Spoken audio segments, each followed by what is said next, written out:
एवढा प्रगाढ पंडित, एवढं ज्ञान असणारा माणूस, उद्योगपती काय मनोज जरांगेची आजच्या घडीला पाकिस्तानमध्ये खूप आवश्यकता आहे की तिथं इम्रान खानच्या बाबतीमध्ये ज्या बातम्या येत आहेत, किती ज्ञानवान माणूस आहे तो.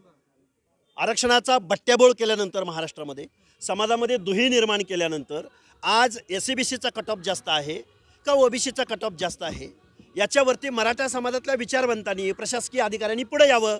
मग जरांगे हा समाजासाठी फायद्याचा आहे का तोट्याचा आहे याचं एकदा ॲनालिसिस होऊन जाऊ द्या ना. आणि जरांगेने आता त्या बिझनेसमॅनमध्ये जाऊन काय करणार आहेत. खूप मोठा ज्ञानवान माणूस आहे.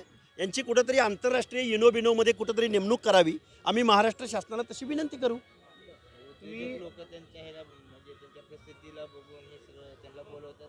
हे बघा, उद्योजकांनी उद्योग करावा. उद्योगाला कुठं जातपात असत नाही. कस्टमर हा ओव्हरऑल असतो. त्यामुळे उद्योजकांनी काय करावं, पायावर धोंडा मारून घ्यावा का उद्योग वाढवावा का उद्योग मागं लावून घ्यावा, हा उद्योजकांचा प्रश्न आहे.